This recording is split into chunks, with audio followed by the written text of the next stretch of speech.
Right, now we'll look at the classifications of acid. Classification.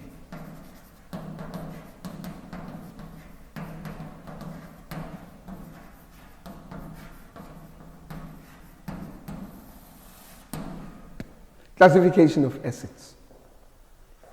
Now, kukhona ama-acid akwazi ukunikela ngo-H plus owodwa. Ama-acids akwazi ukudonata ngo-H plus owodwa bese kuphela indaba yawo. They can only donate with one H plus.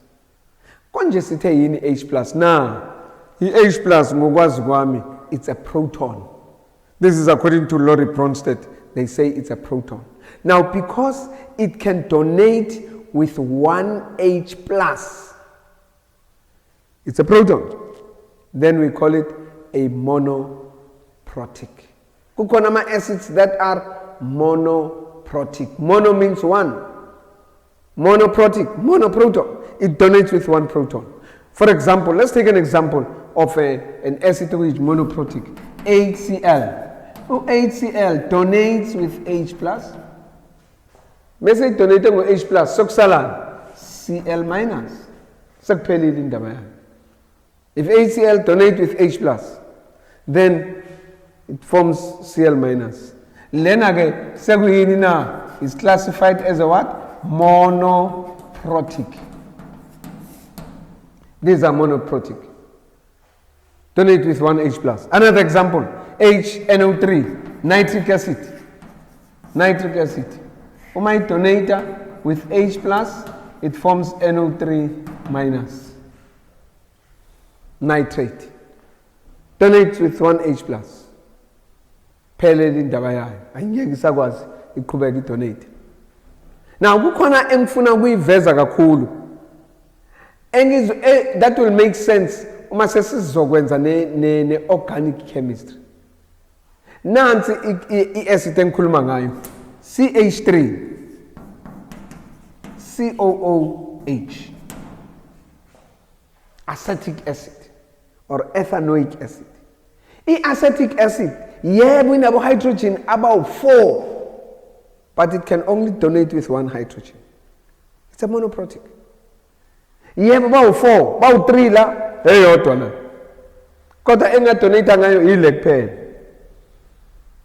Why? I'll come back to that one. So may donate with H plus. Iyosinikeza nina mokuphuma u-H plus. So kusala nina CH3COO minus. Phelileke. Yeke usabathola labo hydrogen. Why kunjalo? Uma ubheka la sizobhala i-structural formula yale ethanoic acid. Ethanoic acid. Eth means 2 carbon. We'll come back to that one. But now, ethanoic acid. Ibhalwa kanjani na? I-structure sakhona u-C no H no H no H. Now, labo hydrogen abathathu ba bonded kule carbon. Then we have C double bond O. Then we have OH. There you are. Now, this is a structural formula yalapha. Now, I bond ukubambeka phakathi kwe-carbon no-hydrogen, it's very strong. The bond between carbon and hydrogen is very strong. It's not easy to get labo hydrogen. Never. So, ingeke donate ngalabo hydrogen. The only donation engayinikeza yona ilo hydrogen owodwa. Hence, acetic acid is classified as monoprotic. But I have a feeling, I have a hunch. Ngelinye ilanga ngeke ngayibona question enjalo. Mhlawumbe bazoyibuza. Explain why acetic acid is classified as a monoprotic. Mhlawumbe bathi 6 marks or 5 marks. Then you explain it this way. Acetic acid, njengoba inabo hydrogen about 4. I-problem yala ukuthi labo hydrogen about 3 are bonded covalently. The bond between the carbon and hydrogen are very strong, so it cannot donate with this hydrogen. Kanti i-area la ku-reactor khona sonke lesi structure we call it a reactive site. Reactive site. Ithi ngibhale la reactive site. I-site indawo where reaction takes place. Site. Hayi le site oyicabangayo ukuthi manje ekhaya bazonginikeza i-site bese ngiphasa umatric nginikezwe i-site. Hayi angikhulumi ngaleyo ndawo man. I-site la i-reaction yenzeka khona. Ezinye incwadi azithi reactive site zithi functional group. Group functional function where things happen. Uyazi mokuthiwa nje uya kwi-function ila izinto zenzeka khona. So kulesi structure zenzeka kuphi izinto na la. This is a reactive site. This is where it reacts, where reaction takes place. So we call it a functional group. Yilana ke ongayithola khona ke le hydrogen ngoba it bonded to the reactive site of that compound. So yikho lokho ikhulunywa ukuthiwa iyona kuphela iyona monoprotic. Kukhona ke amanye ama-acids adonate ngo-hydrogen athi mase donate nge-hydrogen yokuqala angabuye futhi adonate ngeyesibili. Ngeke waqeda. Uthi mase uthole yokuqala uqala ukuphethe nikeze ngeyesibili. So it can donate with 2 hydrogens. And we classify them. If this one is monoprotic, then lena ini na diprotic. Diprotic. So now it can donate with 2 hydrogen. An example of a diprotic yini na H2SO4. H2SO4 it donata go H plus wokuqala mokuphuma u-H plus iyosinikeza u-HSO4 minus. So kuphumile ku-H plus wokuqala. Akuphelile ngayo, akuphelile, ayipheli umoya. Ivese nikhiphe omunye u-H plus, phumi yani H plus yani owesibili. So it is HSO4 minus. So kuphume u-H on a plus, that will give us what? SO4 2 minus. Okay, iphuma ikhipha hydrogen yokuqala ibuye ikhiphe yesibili. Now ake sibheke ke sekukonke overall reaction.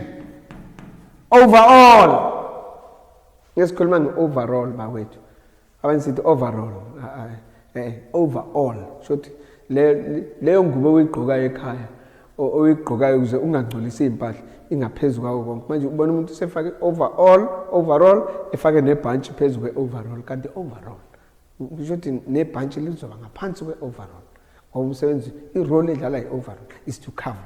Nami konke sesibheka ke manje overall sekwenzekeni sekukonke na H2SO4 ikhipha abo hydrogen ababili. So iseyikhipha abo H plus about 1 2. Sekusala sekuyini na sekusala seku SO4 2 minus. Buka khiphi yani eyokuqala ibuye ikhiphe eyesibili bese isala seku SO4 2 minus. It's a diprotic. Another example of a diprotic ile esithola kuma drink, ile esithola kuma drink ngisazoyixoxa ngelinye ilanga mase siyenza i-chemical equilibrium. Esithola kuma drink carbonic acid. Uzumthatha hayi ungaphuzi leyo drink ine acid. Yebo nansi acid yakhona carbonic acid H2CO3. Now i-carbonic acid iyenze njani na? Donate ngo H plus. Nayo ingadonata ngo H plus wokuqala isakheleni na HCO3 minus. Ibuye futhi donate ngo H plus wesibili usinikezeni na CO3 2 minus. Overall awu bakwethu abanye abathi asithi overall kokunye sithi net. Sekwenzeke konke net sekwenzekani overall sekuzoba yini na we'll have H2CO3 Giving us what? Oh, hydrogen abangaki? 2H plus. Nani? CO3, 2 minus. So, it's an example of a diprotic. So, kuma classifications of acids. Sine acid that can donate with 1H plus. It's monoprotic. These are the examples. Few examples. Maningi akhona. Kodwa nje nginikeze nje lawa ayi few. Wena ngikunikeza ngeke nginikeze konke ngoba ngiyobe ngiyakulimaza. When I go and make a research manje uyobheka ke okuningi kunakho. Diprotic idonata ngo-hydrogen ababili. Diprotic. Bese kuba nale edonata ngo-hydrogen aba-3 or more. Yazi khona sekhremile uzothi oh monoprotic, diprotic, bese athi triprotic. Hayi asingayenzi triprotic bawethu. Mowenza i-life science ngani yami. Mowenza i-life science unabo monosaccharides ube nama disaccharides bese awubi nabo trisaccharides. We simply say polysaccharides. Sifaka upoly manje. Monosaccharides, disaccharides, polysaccharides. Monoprotic, diprotic, polyprotic. Labo ke polyprotic ilawa acids that can donate with more than 2 hydrogen. We call them polyprotic. We classify them as polyprotic. Yiphi le polyprotic esijwayele kakhulu? H3PO4. Yini kamana lena na? Phosphoric acid. Phosphoric acid. Ifuna yabona mosolbiza leli gama kuhle nje ngoba ulibiza kahle monamazinyo yezwakala ukuthi phosphoric acid. Manje kungcono nje ulibize uzojwayela ngoba mesogugile singesena mazinyo phosphoric acid instead of phosphoric acid. Now, phosphoric acid ithi ngabhale amagama lapha eceleni ama acids ukuze ujwayele yini HCl hydrochloric acid. HNO3 yini na nitric acid. Yini H2SO4 sulfuric acid. Yini H2SO3 sulfurous acid. Yini H2CO3 ngikunikeza lama acids esiwajwayele kakhulu abawakhipha kakhulu ephepheni. H2CO3 yini na carbonic acid. Nansi ke le kade ngikhuluma ngayo lena ekufuna unamazinyo kahle yini nayo na phosphoric acid. Phosphoric acid. So we have something of that nature. Bengikhuluma nangale acetic acid. Ile sithi vinegar. Ile siphuza ivinegar. Acetic acid. Now, phosphoric acid. Iyenze njani phosphoric acid? Polyprotic. Uma iphuma u-H plus uyosala nina H2PO4 minus. Uma ikhipha omunye u-H plus usala nina HPO4 2 minus. Uma kuphuma omunye u-H plus sekuzosala nina PO4 3 minus. Ngayibona? Mokuphuma u-H plus sala iba u-minus 1 i-charge. Uma bekade i-neutral.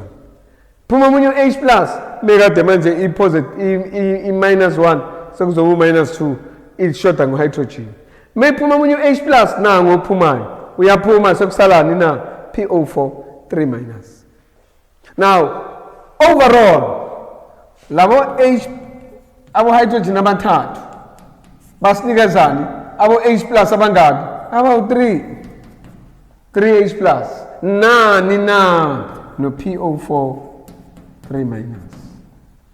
Polyprotic, that is the classification yale acid. It can donate ngabo hydrogen about more than 2. Hence we call it a polyprotic. It's an example of a polyprotic.